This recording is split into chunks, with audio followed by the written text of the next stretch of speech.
Vamos a abrir nuestras Biblias en el capítulo 8 y para introducción debo hacer una nota de explicación sin entrar en muchas menudencias, pero algo un poco a nivel académico. Este es un texto que es un poco complicado de predicar y de enseñar, no por el contenido en sí, sino porque nosotros creemos en la doctrina de la preservación de las Escrituras. Dios ha preservado su palabra a través de los siglos. Entonces, ¿qué pasa? Hoy en día nosotros no contamos con los textos originales, los que literalmente, lo que se llama los hagiógrafos, o sea, lo que escribió originalmente de pluma y tinta cada autor. No contamos con esos originales, más que nada con los autores ya de toda la Biblia, pero más del Nuevo Testamento en este caso ya no quedan, porque en aquel momento se escribía sobre papiros, y papiros es un papel que se sacaba del junco, de un junco, y ese papiro, bueno, por degradación natural en un momento, por eso era necesario el rol de los copistas. Hoy vamos a ver ejemplos de algunos que había en Israel, que eran los famosos escribas. Los escribas eran copistas. Su deber era copiar fielmente todos los documentos. O sea, no estaba solo el escriba circunscripto al área de religión, sino, bueno, llevaban contabilidad, llevaban las anotaciones en la mesa, bueno, de directivos, ya sea de reyes, de gente importante, estaban los escribas. O sea, y eran conocidos los escribas también como abogados, o sea, eran hombres de letras. Y en aquel momento, donde había un gran analfabetismo, eran muy solicitados los escribas. Así también el mismo método fue copiándose a través de los siglos. La iglesia del Señor tuvieron los copistas. Eran hermanos que dedicaron su vida solamente a copiar letra por letra, a copiar del idioma original. Hoy actualmente los documentos más antiguos que tenemos, que algunos son fragmentos, están llegando hasta el 125 después de Cristo.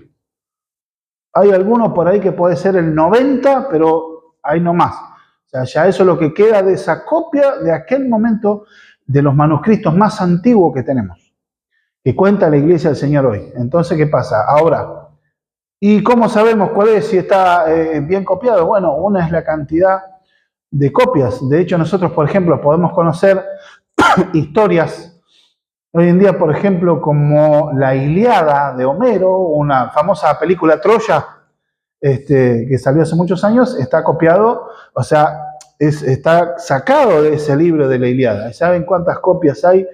En realidad hay de ese, originalmente copias que en realidad 8 hay nada más. En total, y quizá menos, hay otros autores como Heródoto, escritor, ¿no? Un historiador, y tiene muy pocas copias. De hecho, se duda que sea una persona si son varios. Pero a nivel académico, ¿qué pasa? Con la Biblia podemos tener algo entre total de todos los escritos, los fragmentos y los documentos que hay, más o menos hay unas 4.800 copias. Hay dos familias generales. Una, que es de donde viene la Reina Valera, por ejemplo, que viene de lo que es el texto recibido, que lo hizo un hombre llamado Erasmo de Rotterdam, era holandés o neerlandés o alguien de Países Bajos, como se diría hoy en día. Era un cristiano, un filósofo, y quería tener la versión griega de las Escrituras, pero él tenía una versión que tomó de Jerónimo de Alejandría, del latín, lo que era conocida como la Vulgata latina, y de ahí transcribió el griego y ahí comenzó a hacer y tener documentos, y tenía un par de copias, unas 8 copias. Después, con el tiempo, se fue descubriendo a través de los años y a través de los siglos se fue descubriendo, y hoy tenemos más o menos unas 4.800 copias, y por eso y hay dos familias. Uno es el texto recibido y la otra gran familia es el texto crítico, se lo denomina. Son distintos, se llaman códices, o sea, no voy a entrar tanto en eso, pero sí puede haber entre una y otras traducciones, por lo cual hay distintas versiones de la Biblia, y que por ahí hay en algunos textos hay unas variantes textuales. Unas variantes puede ser una palabra, un verbo, pero en sí no quita la idea general. Por eso me entendés que en la cantidad se preserva la idea central y no hay modificaciones en sí, salvo algunas versiones, sí, que han modificado y mucho, y bueno, ni hablar de otras traducciones muy fraudulentas, que las han hecho simplemente con un interés de traer engaño, pero muchas no son ni Biblias cristianas. Estamos hablando de versiones como la de los Testigos de Jehová, son versiones totalmente de un griego totalmente fraudulento, Made in USA, pero no tiene nada que ver con los originales. Pero en definitiva, hay algunas variantes, pero no son cambios generales como que habla de una cosa o de otra. Y este pasaje también trae algunas dificultades, porque quizá en algunos, o sea, de hecho en algunos manuscritos no aparece este texto, y en otros manuscritos sí. Ahora, ¿qué decisión podemos tomar? Hay hermanos sanos, hermanos de sana doctrina, siervos de Dios, que deciden omitir este pasaje porque en sus conciencias y ven una evidencia de que este fragmento de 7:53 al 8:11 no está. Pero, por ejemplo, en algunos manuscritos, lo que se ve es que se deja el espacio en blanco. Se dejó el espacio en blanco, es como que algo falta ahí. Y hay como una omisión. Entonces, a través de los siglos algo pasó. Y la mayoría de lo que se ve en el carácter de lo que son los copistas, lo más que se podía decir no era tanto el omitir un texto, sino agregarlo. Entonces llama la atención que en algunos textos esté un espacio en blanco con eso, y algunos deciden no predicarlo. Yo tuve que tomar la decisión, coincidiendo con otros. Esta es una historia que se puede rastrear inclusive hasta Papías, un hombre que fue un hermano, que fue discípulo del apóstol Juan, que menciona esta historia, por ahí ubicada en otro lado, y al ser una historia que fue predicada y enseñada, es una historia que está, Agustín de Hipona defiende de la veracidad de esta palabra junto con otros hermanos.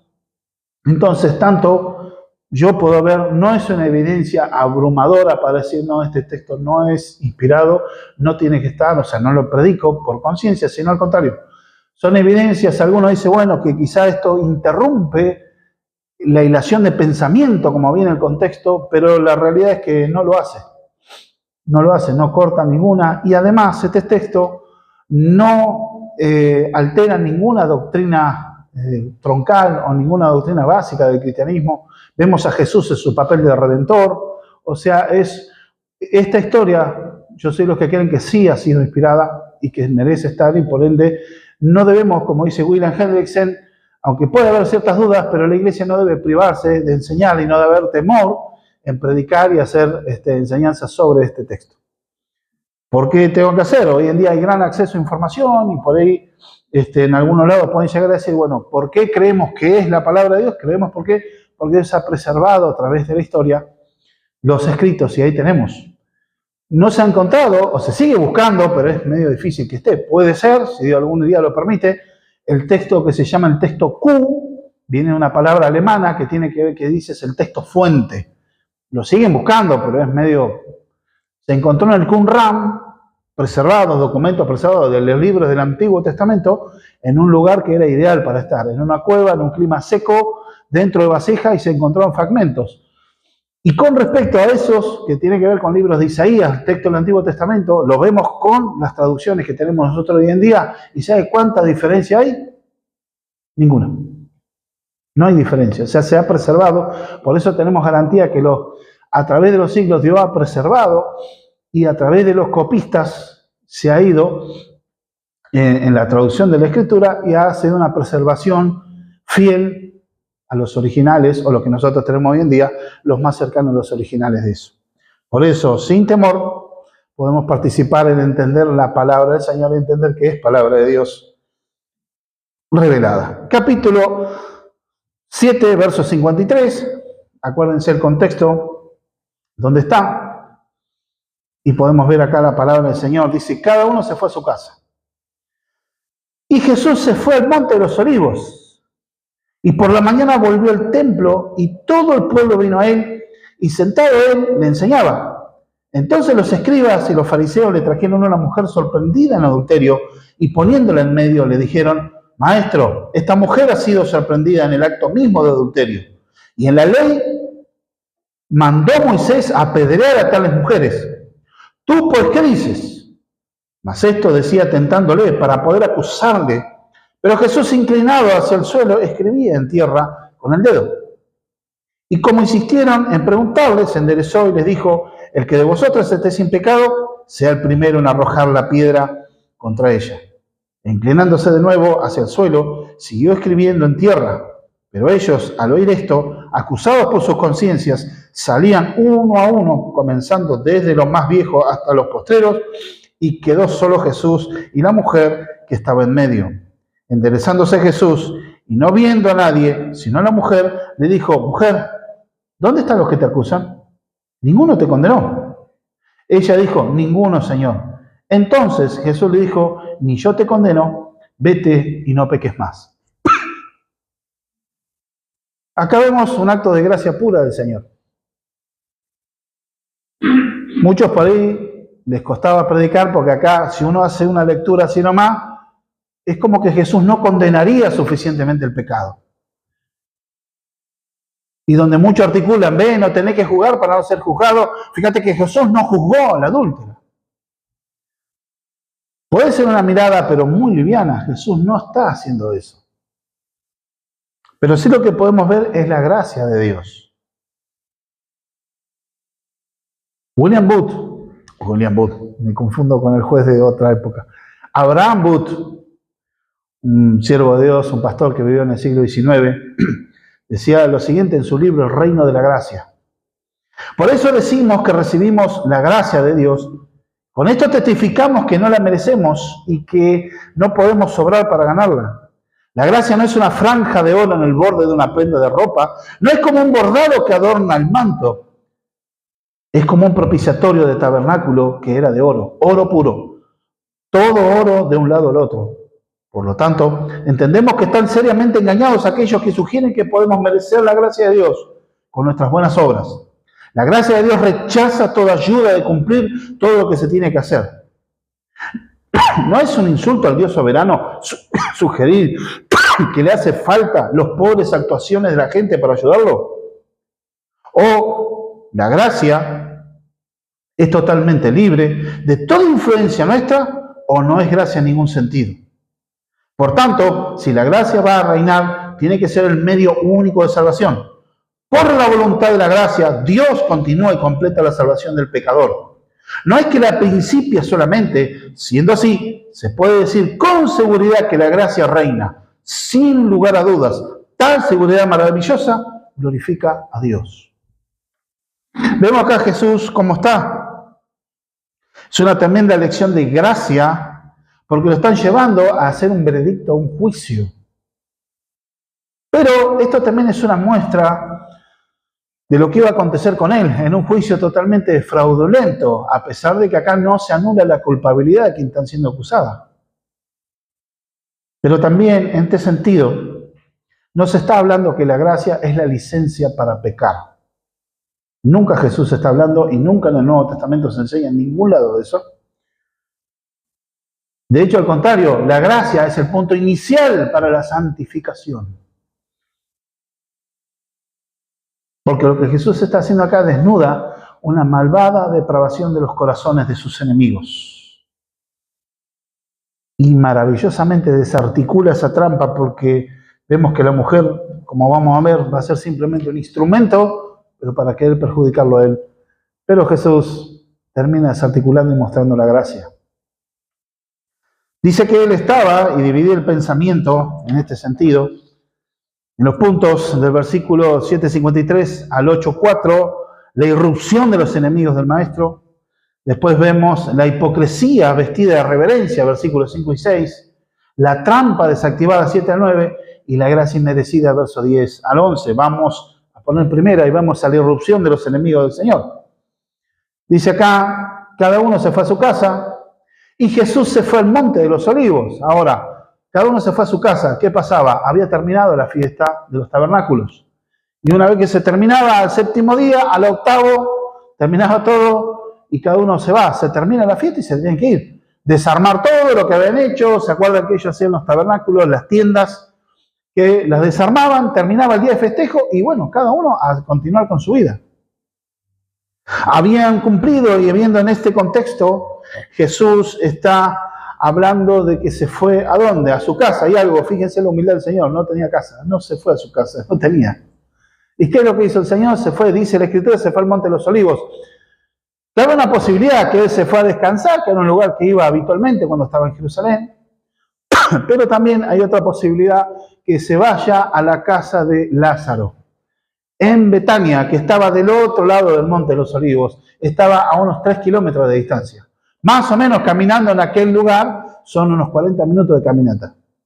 En aquel momento el caminar era algo normal, estaba gente bien ejercitada, entonces no había vehículos como este, así que caminar a la montaña, entonces yo para nada, caminar 40 minutos, no pasa nada. Y estaban ahí a 3 kilómetros en la casa de Lázaro, de María y de Marta, que estaba ahí en Betania, ahí a descansar al pie. ¿Por qué? Porque este estaba al pie del Monte de los Olivos, en Betania, o sea, subir y bajar al monte, así que en ese lugar podía compartir el lugar de descanso. Y al otro día, dice, y por la mañana volvió al templo y todo el pueblo vino a él y sentado él les enseñaba. O sea, en el inminente peligro que había, de aquel día que estaba álgido, gente que lo quería arrestar. ¿Se acuerdan cómo quedaron los alguaciles? Ningún hombre había hablado como este, entonces quedaron todos sorprendidos y ¿qué hacemos? Bueno, agárralo vos. ¿Se acuerdan? Entonces el episodio quedaron deslumbrados por las palabras que Jesús dijo. Fue el Señor, el Espíritu Santo, obrando, como que tuvieron que aflojar y bajar un cambio porque hasta los que mandaron a arrestar quedaron, como ellos lo decían los fariseos, ustedes fueron engañados. No, fue el Espíritu Santo que trajo convicción de pecado a sus corazones. Los turbó. Entonces, ¿qué pasa? Jesús al otro día, a la mañana temprano, como redoblando la apuesta a cumplir su ministerio, se sentaba y les enseñaba. Fíjense que algo que la gente se agolpaba. Por la mañana volvió al templo y todo el pueblo vino a él. Entonces la gente se seguía agolpando cuando lo veía. Había gente que realmente quería escucharlo. No estamos hablando que ya eran salvos, pero sí gente que tenía sed. Y cuando Jesús hablaba, había vida de Dios en él. Estaban sorprendidos como hablaba, porque su autoridad, entendían que su autoridad no era una autoridad surgida de la academia, surgida de los maestros, sino que había algo divino en él. ¿Por qué se daban cuenta? Porque cuando lo escuchaban, respiraban mejor quizá. Lo estoy hablando figuradamente. Pero es como cuando una persona tiene experiencia con el Evangelio de salvación, comenzás a tener vida, empezás a ver las cosas de otra manera, empezás a ver, algo hay acá que me gusta, y algo que está bueno, esto me refresca el alma. Por eso la figura que Jesús dijo, el que tenga sed, venga a mí y beba, y de su interior correrán ríos de agua viva. Y él enseñaba como hacían los antiguos rabinos. Al contrario de lo que ha hecho el día anterior, que él se tuvo que levantar y gritar para que lo escuchen, el que tenga sed, venga a mí, beba, y de su interior correrán ríos de agua viva. Ahora estaba en un momento de reflexión. No estaba proclamando algo a los gritos, además que eran miles de personas que estaban, sino que quizá muchos ya se iban, quedaban gente del lugar, otros peregrinos que también volvían a enseñar, yo lo quiero seguir escuchando. Y ahora se sentaba, estaba en un momento más reflexivo, estaba dando clases, y como era la costumbre, estar sentado. Y todos alrededor escuchándolo. Ya no estaba el tiempo eufórico y que se jugó, sino un tiempo más reflexivo, más tranquilo. Jesús está en su rol de maestro. Pero ahí salen los escribas. Dice entonces los escribas y los fariseos le trajeron a una mujer sorprendida en adulterio y poniéndola en medio. Fíjense, los escribas, como les dije, no todos los escribas, la gran mayoría de los escribas eran fariseos, pero no todos eran fariseos, no todos eran de la secta de los fariseos. Pero sí, estos sí, y estaban aliados con ellos, estos escribas. Eran doctores de la ley. Ellos no solo eran los copistas, sino aparte que ellos interpretaban la ley.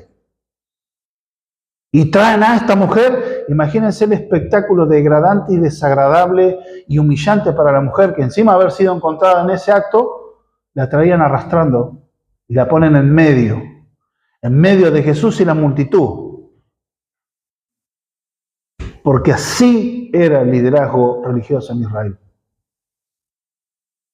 Así es el corazón del religioso. Se goza en mostrar el pecado del otro.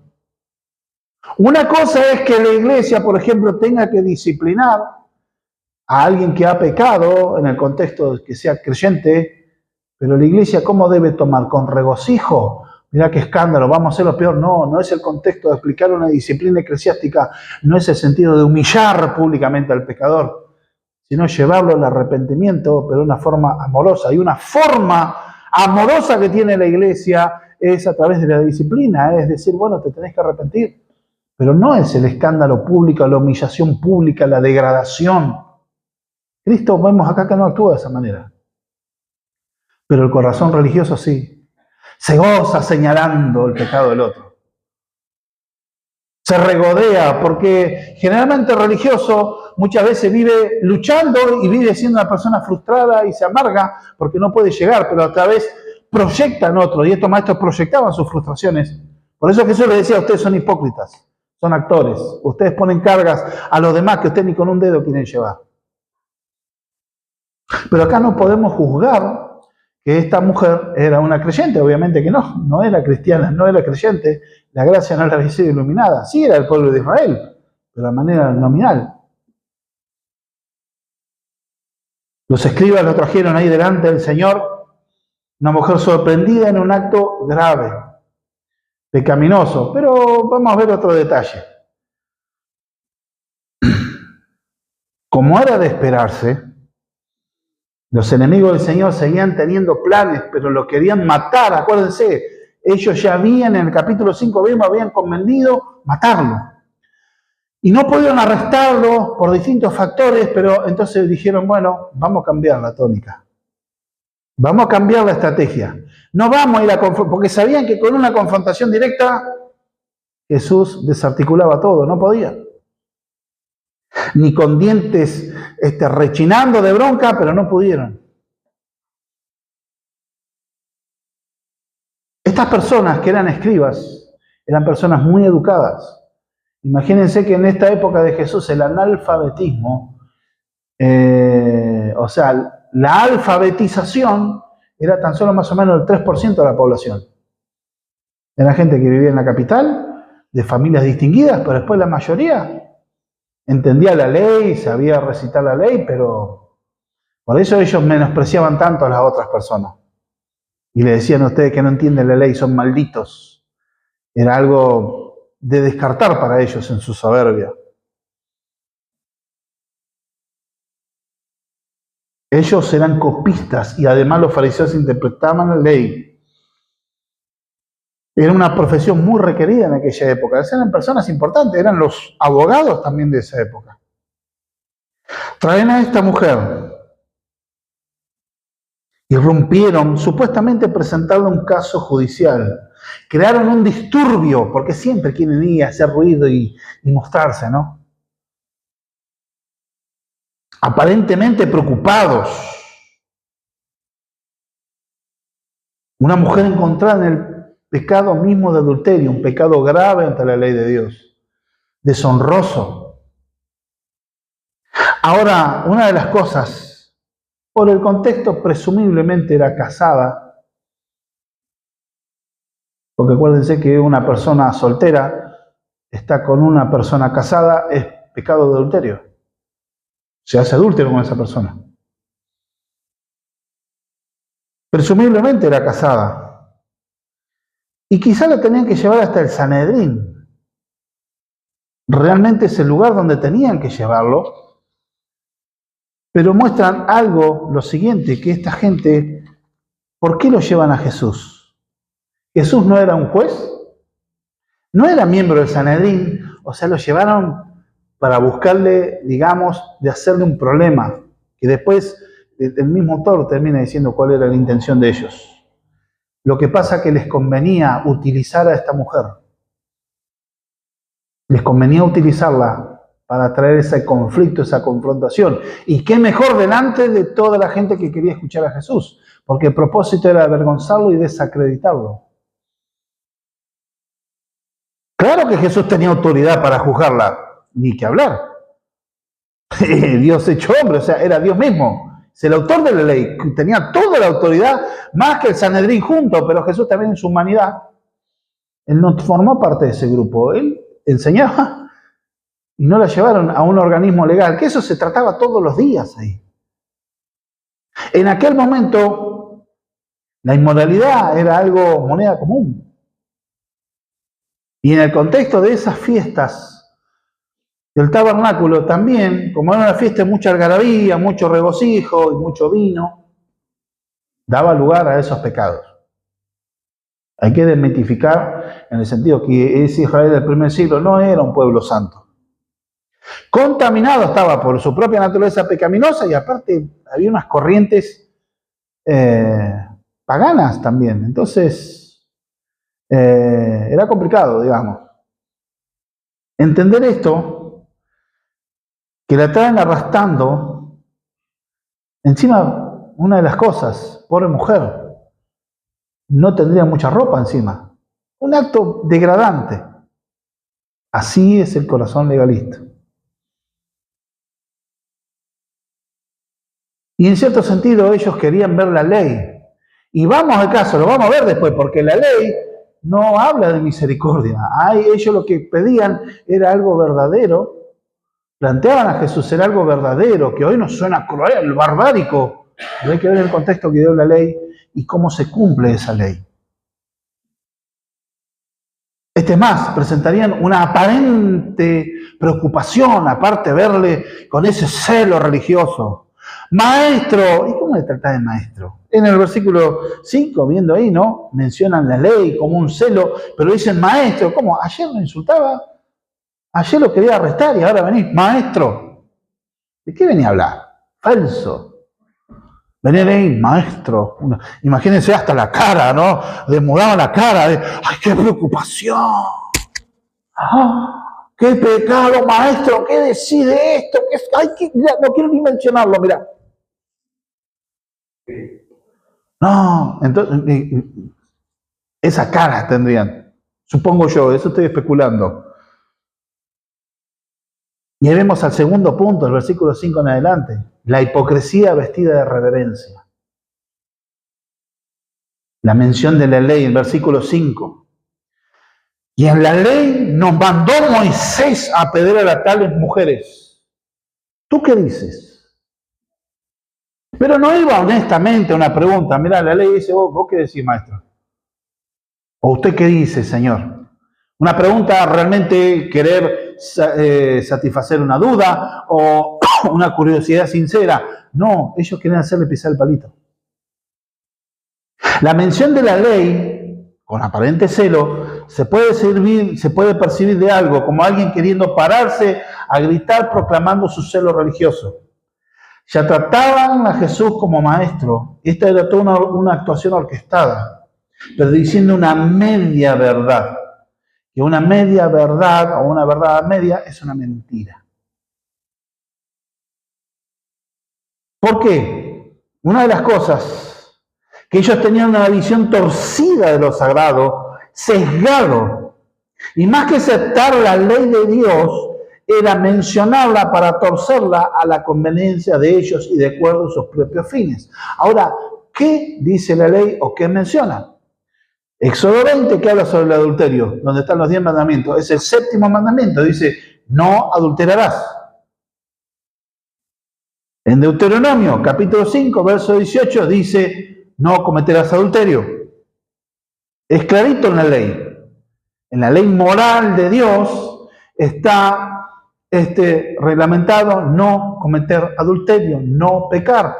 La actividad o relación sexual fuera del ámbito del matrimonio, en este caso una persona casada, no puede tener relaciones con una persona que no sea su cónyuge. Y es un pecado gravísimo. De hecho, la Escritura, Pablo en el Nuevo Testamento, Jesús también, y Pablo, ¿qué dicen? En la lista de los que no heredarán el reino del cielo, ¿quiénes son? Los adúlteros. No heredarán el reino de los cielos. Un adúltero que no se arrepiente, está claro. Pero ahora vemos Vamos, acompáñenme al libro de Levítico. Es el asunto de los levitas. ¿Y cuál es el mayor mensaje de los levitas? O sea, el libro de Levítico, que es el asunto de los levitas, los sacerdotes, es el libro sacerdotal. Bueno, este libro lo que enfatiza es la santidad de Dios y la relación que el pueblo de Dios tiene con su Dios y todo el sistema de sacrificio, pero está muy en paralelo y podríamos decir que este es el paralelo de la carta a los hebreos del Nuevo Testamento. Están hablando lo mismo desde distintos puntos. Libro de Levíticos, capítulo 20, verso 10. ¿Qué es lo que dice la ley acá? Si un hombre cometiere adulterio con la mujer de su prójimo, el adúltero y la adúltera indefectiblemente serán muertos. ¿Dónde está el adulterio? ¿La vamos a llegar? Creador. Claro. Entonces acá están marcando las consecuencias del adulterio. Jesús seguía manteniendo estos principios. Él no anula los principios de la ley. Él seguía sosteniendo la gravedad del pecado, que eso iba a apuntar y cambiaba. Pero en el Evangelio de Mateo, capítulo 5, Mateo 5, ¿qué es el contexto de Mateo 5?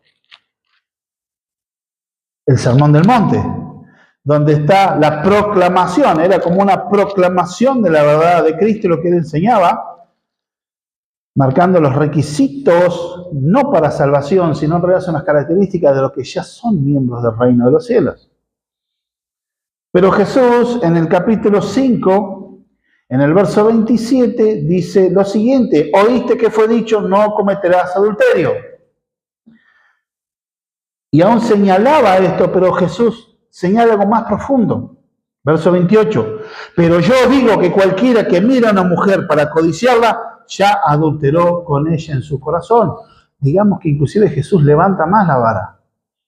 Oíste que fue dicho no cometerás adulterio, porque los fariseos y los hombres de la ley en esa época interpretaban, está bien, la Biblia dice la Biblia que no comete adulterio, pero lo que vos te pueda pasar en tu mente, en tu corazón, bueno, físicamente yo no ando con ninguna mujer de otro lado, pero en mi mente y en mi corazón estoy deseando un montón de mujeres. Para Dios ya soy un adúltero como si hubiera pecado físicamente.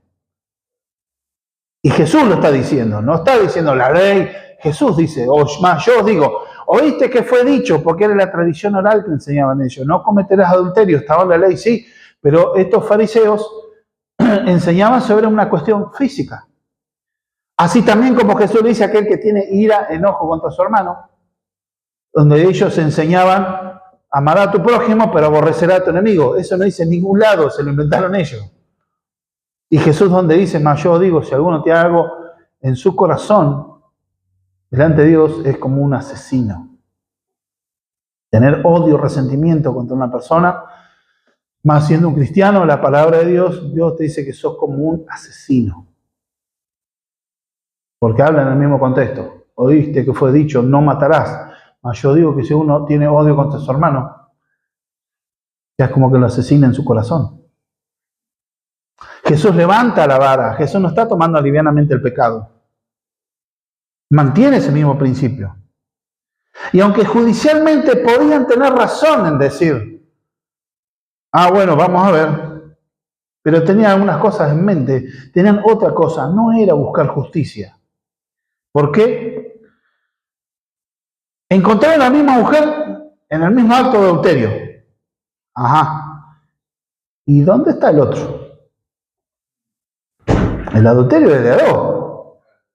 Es más, posiblemente el infractor era un miembro del Sanedrín. Se deduce, porque ¿dónde está? ¿Por qué le traen eso? O sea, ¿se dan cuenta de los oscuros y retorcidos que son? Porque si va a traerlo como estaba establecido en la ley, tenían que traer a los dos.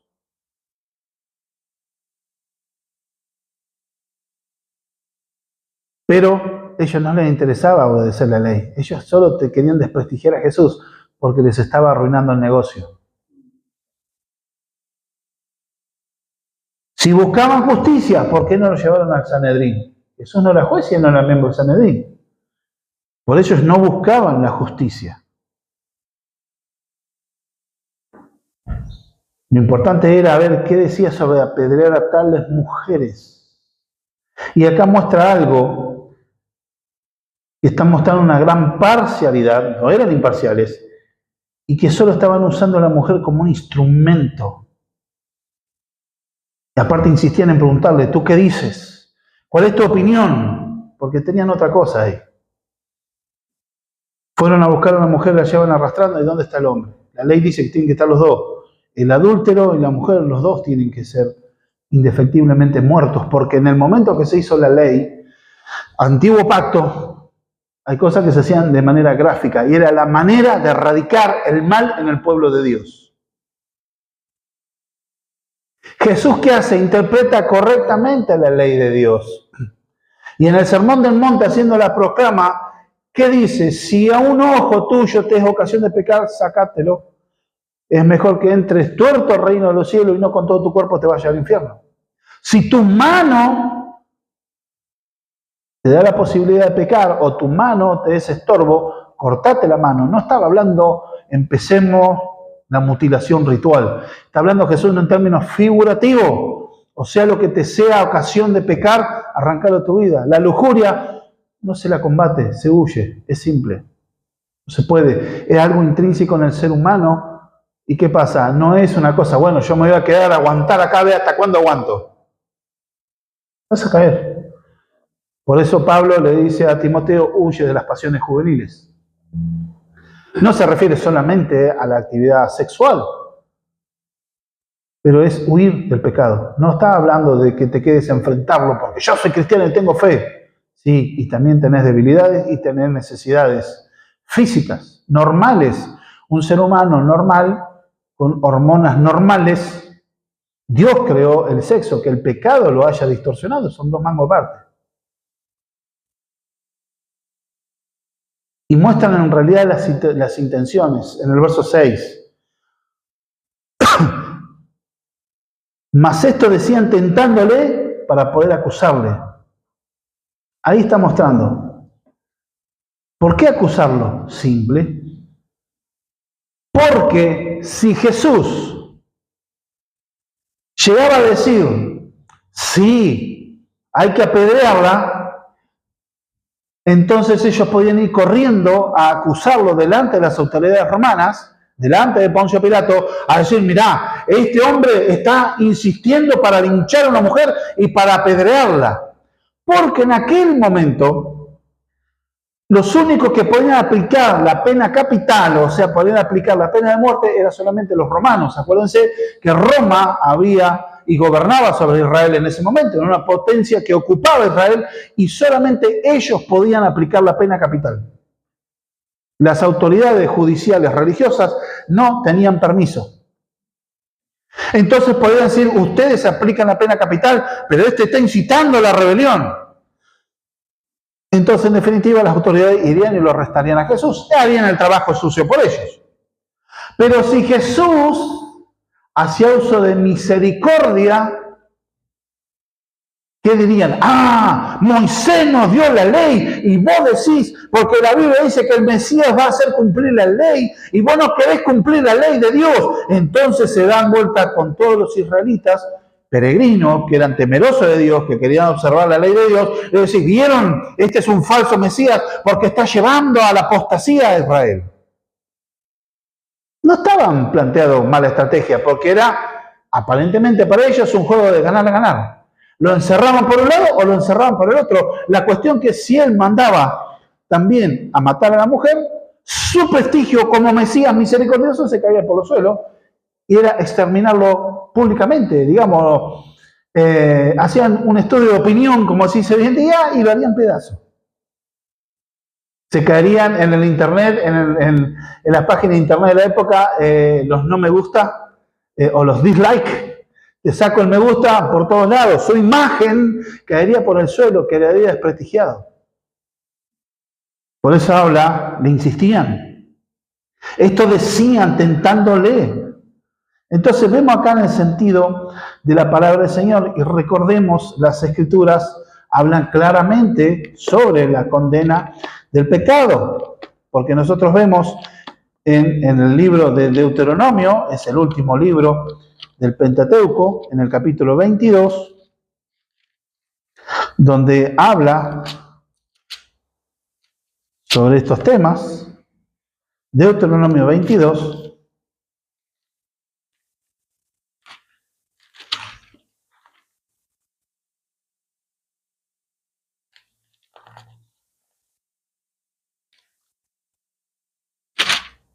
En el verso 20, del 22 al 24, dice lo siguiente: si fuere sorprendido alguno acostado con una mujer casada con marido, ambos morirán. El hombre que se acostó con la mujer y la mujer también, así quitarás el mal de Israel.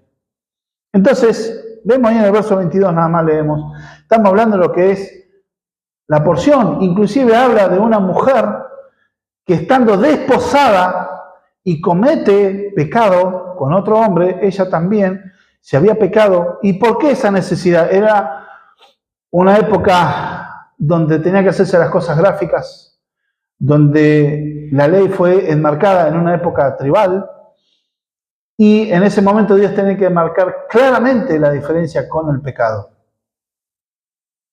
Y Dios dijo: ustedes me serán una nación santa, serán un reino de sacerdotes y gente santa, porque yo soy santo, dice el Señor.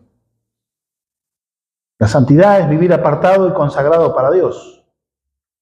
O sea, la ley, lo que ellos decían no era una mentira, pero como estaban juzgando las cosas, y Jesús de una manera magistral hace lo siguiente. Pero, ahí viene ese pero, que es importante, es una contraposición de ideas. Jesús, inclinado hacia el suelo, escribía en la tierra con el dedo. Como que no les dio artículo. Traen a una mujer arrastrando, humillándola, la gente haciendo tumulto, haciendo las preguntas, Jesús agacha la cabeza y se pone a escribir. Qué falta de respeto sería, ¿no? Pero en un momento podría decir, hay muchas especulaciones de qué es lo que escribió Jesús. Algunos pueden decir, están escribiendo, Jesús escribía los mandamientos de la ley, escribía el mandamiento de la ley contra estas personas que traían a esta mujer. No está escrito, así que no tiene una en sí validez a lo que es el texto. Podemos especular nomás, pero sí, Jesús se toma el tiempo de escribir en el suelo, algo escribió. Les estaba dando tiempo que piensen ellos lo que habían dicho. Quizá también sorprendido por el grado de locura que tenía esta gente y el atrevimiento que tenían. Como muestra ahí este hombre planteando todo esto para no quedar expuesto, y esta gente quería arruinarlo. Entonces vemos acá cómo se empieza a desactivar la trampa. Jesús escribe en el suelo, y en el verso 7, y ahí yo tomo la trampa desactivada, es el siguiente pensamiento. Está escribiendo en el suelo, y como insistieron en preguntarle, se enderezó y dijo, o sea, le decían, bueno, ¿y qué decir? ¿Y qué decir? Se ve que pasó un tiempo de silencio. Son los silencios de Dios cuando Dios va a hablar. Y de hecho esos son momentos que deben hacernos temblar también. Por ejemplo, Apocalipsis, cuando hay silencio en los cielos y después Dios empieza a hablar. Donde hay juicio. Jesús se toma el tiempo y habla. Y como insistían en preguntarle, se enderezó y dijo, el que de vosotros esté sin pecado, sea el primero en arrojar la piedra contra ella. Jesús está actuando, desarticulando y agarrando a sus enemigos y haciéndolos caer en sus mismas trampas, así como lo describe Job. Job hace una alusión a esto, y en el capítulo 5 de Job, verso 13, dice lo siguiente, que prende a los sabios en su astucia de ellos y frustra los designios de los perversos. Dios está haciendo eso, está frustrando eso. Se toma tiempo para pensar lo que está haciendo, viendo la perversidad de estos adversarios, y luego de esa gran insistencia, pensando que ya lo tenía atrapado, y pronunció esta frase maravillosa. Jesús, sin justificar a la mujer, Él no justificó a la mujer, él no anula lo que hizo esta mujer. No está diciendo, no, ella no hizo nada. ¿Qué hace con esta declaración? Desvía la atención de la acusada hacia los acusadores. O sea, invierte la carga de la prueba. ¿Por qué? Vemos acá lo siguiente. Ya que estos buscaban teóricamente hacer un juicio justo, lo cual ya no era, porque había que comprobarse la acusación, ellos tenían la palabra, pero también hay algo, que la ley contemplaba a aquel que diera falso testimonio, porque la ley está diciendo no dará falso testimonio. Y también hay un castigo, una culpabilidad para aquellos que hacen una acusación falsa. Tenía que verse para un juicio justo, tenía que proclamarse algo, tenía que comprobarse la culpabilidad del acusado, pero también la inocencia de los que acusan. Porque los primeros, cuando tenían que apedrear, matar por lapidación, de hecho la ley en el adúltero habla de que tenían que morir, la lapidación venía por otro lado, para otro tipo de pecado, pero estos decían que tenemos que apedrearla. Bueno, fantástico, Jesús dijo, el que esté libre de pecado tire la primera piedra, porque la ley, en el libro de Deuteronomio 17:7, dice, la mano de los testigos caerá primero sobre él para matarlo, y después la mano de todo el pueblo, así quitará el mal en medio de ti. Los que primero tenían que arrojar la piedra cuando morían alguien por lapidación tenían que ser los que lo acusaban. Y para estar acusándolo tenía que tener las manos limpias, como decía uno, tenía que estar con la mente limpia, tenía que estar seguro de que sos inocente. Tenía que tener una autoridad moral. Porque sobre el primero que tirase abrís el tiempo de ejecución, aplicando pena capital. Entonces Jesús empieza a desarticular. John MacArthur, respecto a este pasaje, comenta, no le quitó importancia al pecado de la mujer, ni tampoco abolió en forma expresa o implícita el séptimo mandamiento, que eso no cometerás adulterio. Ni tampoco dijo que descartaba la ley que exigía la pena de muerte para las ofensas como esta. Por el contrario, sin implicar de ninguna forma personalmente que deseara la muerte de la mujer, se basó en el supuesto mencionado por ellos, como si la ley de Moisés fuera a aplicarse literalmente en este caso determinado.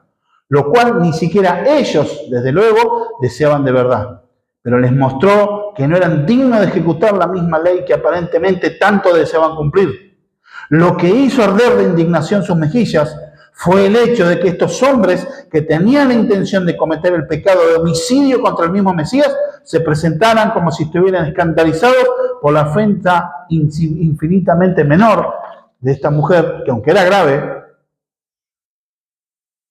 por eso ellos estaban utilizando a esta mujer para atacar intelectualmente a la mujer.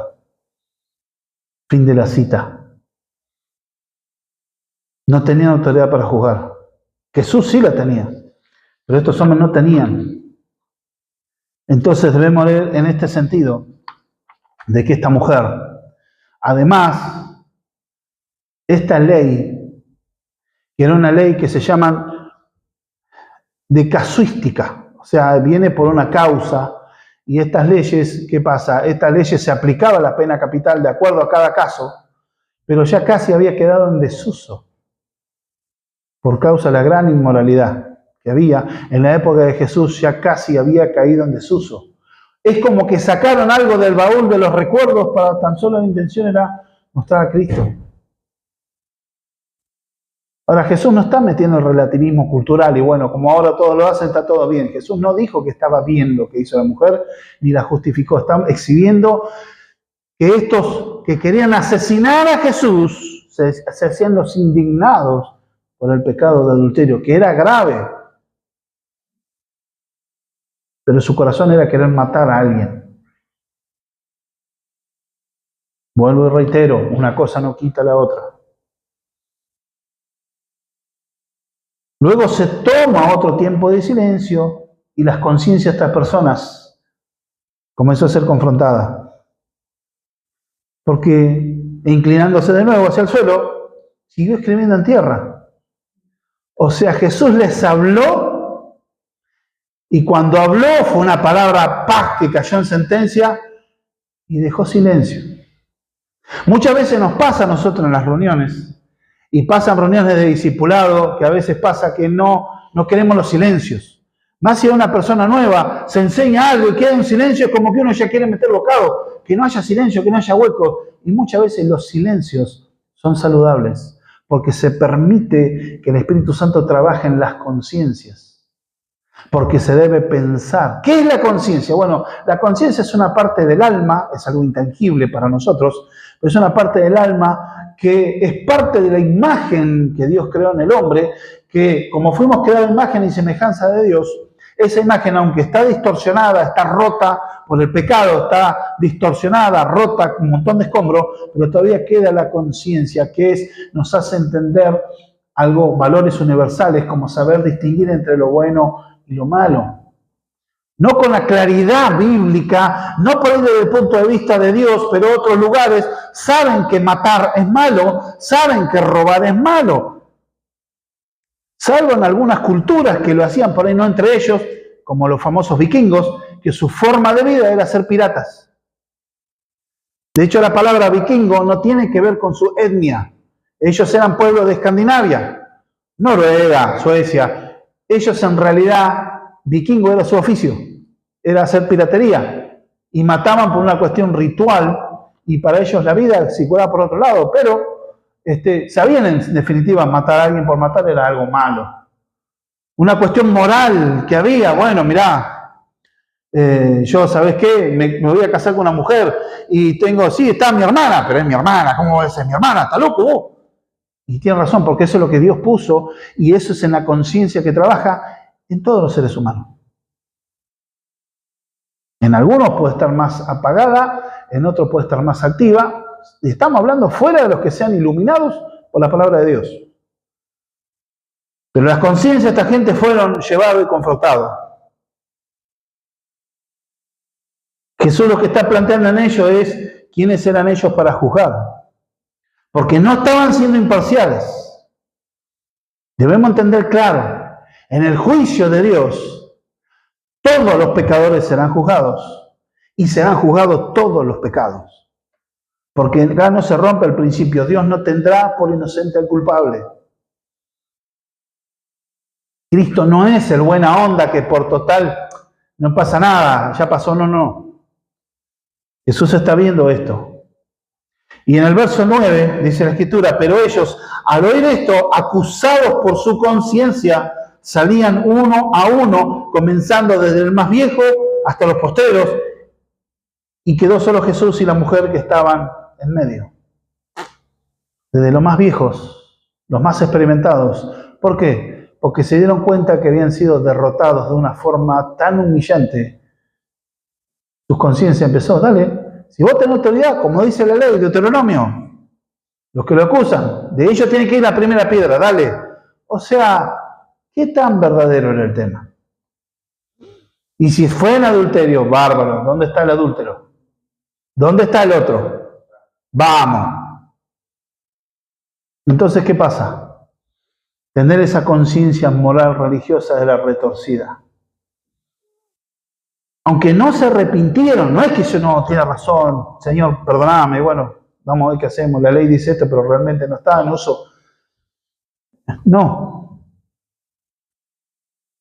Porque es como si Jesús pudiera ver a través de sus corazones, conociendo sus pensamientos. Entonces esta humillante derrota hicieron que se fueran. Quedó demostrada su hipocresía. Porque ellos querían juzgar, pero no poniéndose ellos bajo la misma ley, sino parándose en la ley, como ellos, en un lugar de privilegio, señalando a todo el mundo, porque el legalista es así. Se cree que vive bien, y como se cree que hace todo bien, entonces se paran sobre la ley para ellos juzgar y señalar a los demás.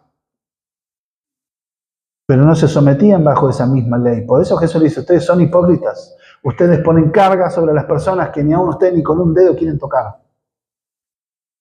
Ponen pesadas cargas sobre los demás.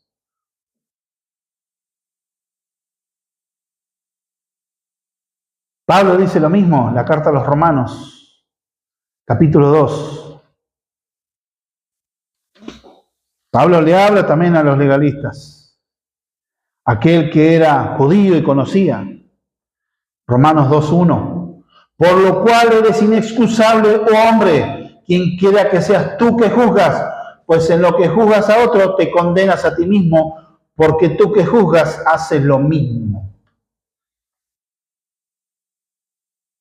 Entendamos que la gracia de Dios se expresó ahí, tirando la carga en sus conciencias. Jesús desarticuló. Ahora entonces Jesús no la juzgó, entonces pasó por alto, no. El pecado de ella era grave y quizá tenga que sorprender y tenga que después cómo encara a su esposo.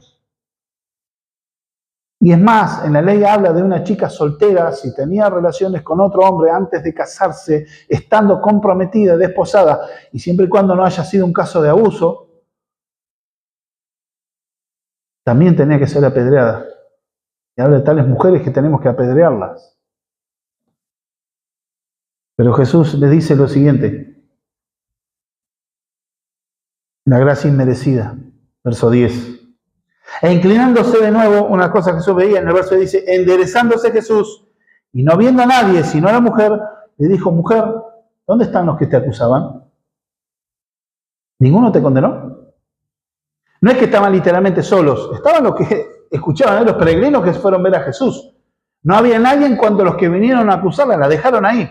Ahí muestran algo también. No les interesaba hacer justicia. Querían enganchar a Jesús en algo para desprestigiarlo, nada más. O sea que ni le iba y ni le venía el adulterio.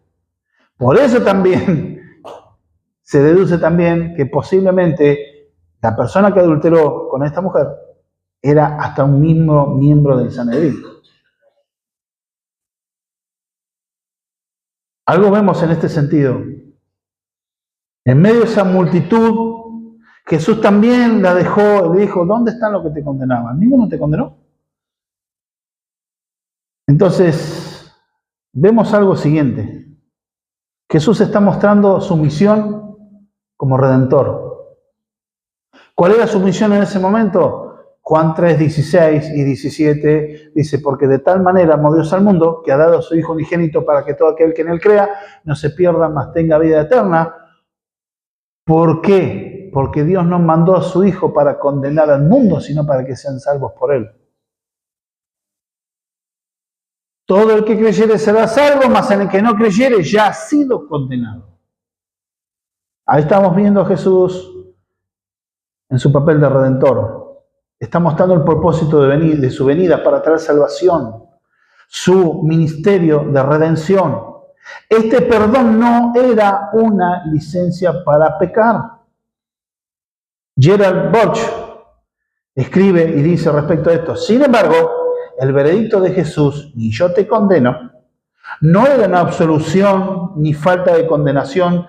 De hecho, el veredicto era una imposición para que viviera de una manera diferente a partir de ese momento, para que no pecara más. La obra liberadora de Jesús no era una excusa del pecado. El encuentro con Jesús siempre ha exigido una transformación de la vida, de alejarse del pecado. Jesús no trataba el pecado con ligereza, pero ofrecía a los pecadores la oportunidad de comenzar una vida nueva. Porque Jesús le dice, ella le responde, el versículo 11, ella dijo, ninguno, no hay nadie. ¿Dónde están los que te acusaban? ¿Ninguno te condenó? Le pregunta a Jesús y dice, bueno, no hay ninguno. Y ninguno, entonces Jesús le dice, entonces Jesús le dijo, ni yo te condeno. Le dijo, vete y no peques más. Ahí vemos algo, Jesús dice, yo no te condeno. Todavía no había ido a la cruz. Pero Jesús no emitió juicio. No es que estaba de acuerdo, sí tenés que morir. Pero en el contexto Jesús está mandando su misión de misericordia y dar la segunda oportunidad. Si esta mujer era casada, tendría que enfrentar las consecuencias. Su marido, su familia. Porque Dios no anula las consecuencias del pecado a través del arrepentimiento. Muchos dicen, bueno, yo ya oré, ya esto, Dios tiene que cambiar esto, y hay cosas que no las va a cambiar. Por eso la decisión del matrimonio es algo fundamental para un creyente. Y hoy en día, aunque te dicen, no, vamos a juntarnos por un tiempo, vamos a probar, la Biblia lo ve a eso como fornicación. que es otra palabra, en vez de adulterio, fornicación, la palabra griega porneia, que sería una conducta indecorosa. La unión marital fuera del estado del matrimonio es pecado. No, pero hace años que yo estoy con esa persona. ¿Y por qué no normalizás tu situación ante las leyes? ¿Dónde Dios ve un matrimonio? Bueno, un cristiano se tiene que casar, como en Argentina tenemos un sistema legal donde el Estado es el que declara el estado del matrimonio. Una persona cristiana se debe casar ante la ley de los hombres, porque Dios también permite la ley de los hombres para traer orden a las sociedades. En Argentina, el Estado reconoce, la Iglesia no casa. La Iglesia no tiene autoridad para casar en Argentina, no tiene autoridad para casar. En otros siglos la Iglesia Católica sí, pero hoy en día no. Argentina es un Estado laico, o sea, no hay autoridad religiosa. Entonces se deben casar en el orden legal. Y la Iglesia, siendo cristianos, ¿por qué se hace la ceremonia en la Iglesia? ¿O por qué hacemos? La Iglesia declara lo que ya está hecho ante la ley. Y la Iglesia lo que hace es bendice el estado del matrimonio. En respaldo y en testimonio. Porque un creyente dice, no, yo me caso ante la ley nomás, pero ante la Iglesia no necesito. Sí, no es para decirte se te declara en fornicación. Es verdad. Pero es una realidad. Qué bueno es y qué testimonio que se forma una nueva familia.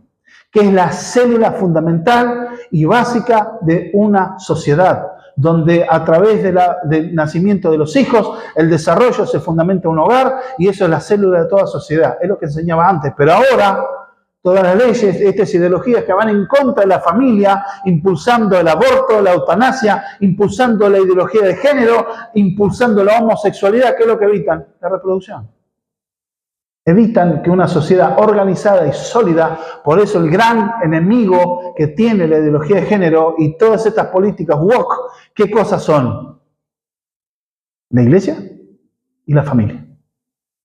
Son las dos instituciones conservadoras a las cuales tienen que atacar y desprestigiar. Y te dicen, no, otro no, mirá, yo amo a mi pareja y yo la amo, y entonces como la amo yo no necesito papeles para estar con mi pareja, porque yo la amo y yo no necesito papeles. ¿Para qué le voy a dar papeles? Lo que te está diciendo es que no te ama lo suficiente como para jugarse y firmar papeles, para hacerse cargo delante de Dios de una forma ordenada. Lo siento, pero ese compromiso es ficticio. Y bueno, vamos por ahora hasta que se dé. No, hay que jugarse. Si amás a esa persona, Dios te provee. Estoy hablando de cristianos, porque la gente en el mundo, moneda corriente, pero creyentes deben arreglar su situación delante de Dios. La unión, de hecho, como se le denomina legalmente hoy en día, ilegalmente es aceptada. La Biblia lo llama fornicación, es pecado. Y la Escritura dice, los fornicarios no heredarán el reino de los cielos. Por eso las relaciones sexuales antes del matrimonio son pecado.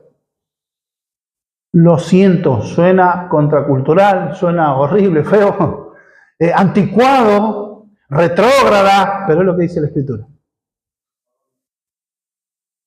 Las relaciones, como algunos dicen, bueno, vamos a practicar el poliamor, es adulterio.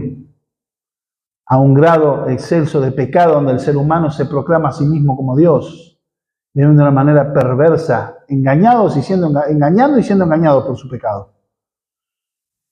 El adulterio es un pecado grave. La Escritura habla que ni los fornicarios ni los adúlteros heredarán el reino de los cielos. El fornicario es el que está con uno, con otro, con otro, con otro y con otro. Preso de su naturaleza pecaminosa. Ahora, no es un pecado imperdonable. Si hay arrepentimiento genuino y verdadero, Dios te perdona. Dios es el Dios de las segundas oportunidades. Se han formado pareja y el otro no es creyente, es orar que Dios pueda salvarlo y normalizar esa situación. Pero que Dios salve. Dios puede ser para estar en plena comunión.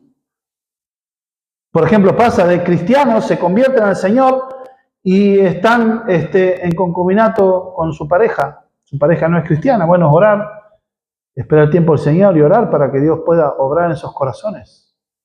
Otros se casaron, pues quizá por la Iglesia Católica, o se casaron legalmente, vienen al Señor. ¿Y qué hago entonces? Soy cristiano, ahora la voy a dejar. No. Si tu cónyuge, aunque sea incrédulo, pero consciente en vivir de una manera pacífica y de respeto en cuanto a la fe y respeto en la sociedad del matrimonio, perfecto. No hay por qué hacer un abandono. Pero el tema es ver, normalizar eso. El estar juntado no es bíblico. Pero Jesús es el Dios de las segundas oportunidades. Jesús es el Dios de toda gracia y de misericordia, porque no la condenó, ni yo te condeno, ve y no peques más. O sea, no está diciendo, bueno, seguir viviendo, no, andá y no peques más. O sea, viene como fruto de la conversión. Siempre en la conversión, las personas que dicen ser creyentes y viven como siguen viviendo toda la vida, es muy posible que no naciste de nuevo. Una cosa que tengas que madurar, pero no te raspa el pecado en tu vida, puede ser una profesión de fe falsa. En conclusión, este pasaje se observa la misericordia, la sabiduría majestuosa del Salvador, se observa la gracia divina, pero esto no a costa de la justicia divina, no a costa de la verdad de la ley de Dios, sino que es la marca de la gracia que lleva a la otra oportunidad, a un cambio de vida en su poder. El Evangelio puede cambiar corazones. Hoy el perdón de Dios está disponible en Cristo. La misericordia no anula la justicia de Dios. Jesús no ignora la justicia. Más adelante vendrán los hechos de la cruz. Porque esto de decir yo no te condeno, le costaría a Jesús la vida, le costaría la cruz. Él soportaría el peso de los pecados de esta mujer, los tuyos y los míos. ¿Por qué? Porque Él sufriría el castigo en nuestra paz. Él mismo bebería la copa de la santa ira de Dios, para que esa ira se descargara en Él. Así la justicia sería cumplida, porque la recompensa del pecado es la muerte, para que Dios pudiera derramar su gracia y perdón. Por eso a Jesús le costó todo. Por eso la gracia no es una gracia barata, es gratuita, pero muy costosa. La vida del unigénito Hijo de Dios tuvo que ser entregada para que podamos ser rescatados. Dice un autor, Ray Adland, de su libro El Evangelio, ¿cómo refleja la iglesia la hermosura de Cristo? Dice algo sobre esta gracia. La obediencia y la muerte del Señor Jesús pusieron el fundamento y abrieron el camino para este grande y soberano acto de gracia.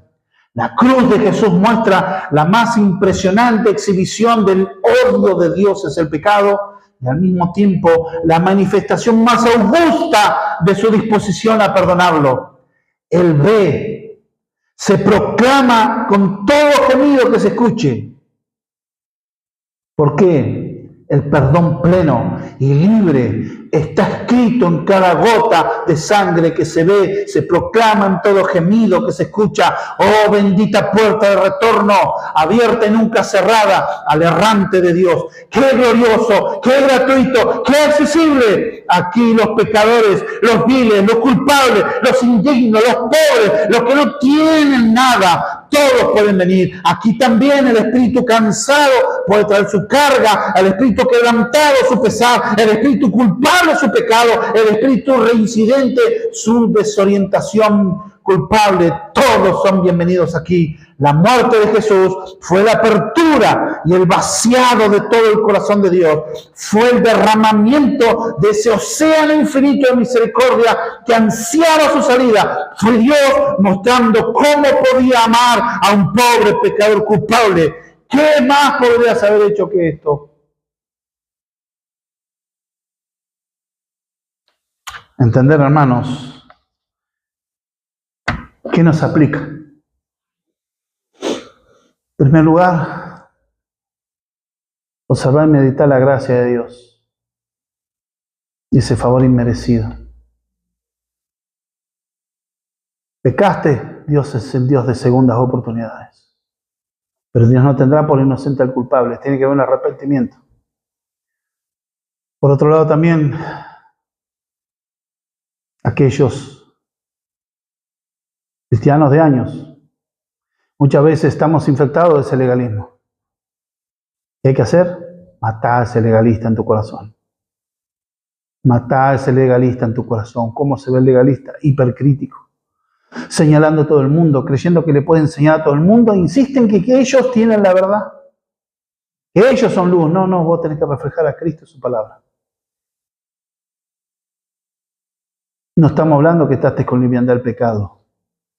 ¿Cómo tu corazón trata el pecado? Sí debe haber aberración, sí debe haber asco con el pecado, pero también debe haber misericordia. Cristo mostró misericordia. A veces algunos son muy astutos en manejar textos al dedillo, puntos, comas, mencionarlos de memoria, pero ¿qué hay en tu corazón? ¿Se goza cuando se ve un pecado de alguien? Cuidado con el legalismo. No pienses que te portas bien y eso Dios te mira mejor. No te olvides de la gracia con la que fuiste rescatado. Vuelvo y reitero, esto no es la gracia, el vehículo para seguir pecando. Es el poder de Dios derramado que a partir de la salvación Dios te da poder para vencer el pecado y seguir batallando hasta que Cristo venga o que partas por medio de la muerte. La gracia no es licencia para pecar. La gracia es para que tengas poder, valor y autoridad para vencer el pecado. No seas vencido de lo malo, vence el mal con el bien. La nueva naturaleza se exhibe.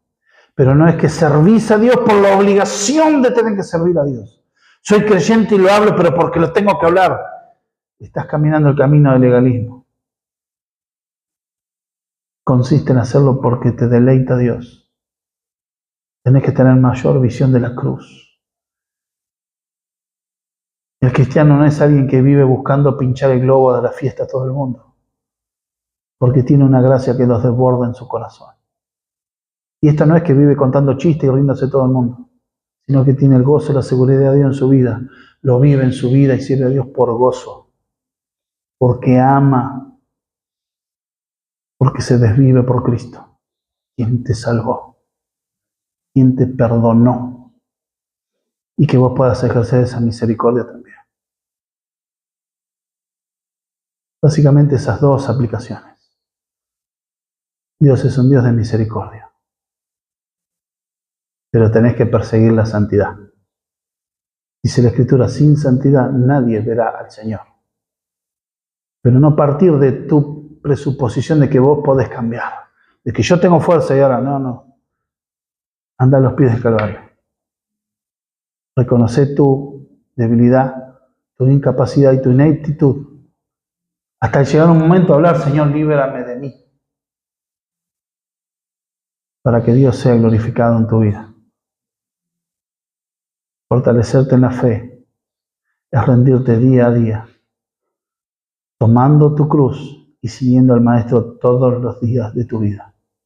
Pero es un esfuerzo en dependencia, es en el poder del Espíritu Santo de Dios. Sin Él no podemos hacer nada. Hermanos, estas verdades se predican porque están en la Escritura y se deben enseñar y que edifiquen tu alma y tu corazón. Cuiden sus corazones.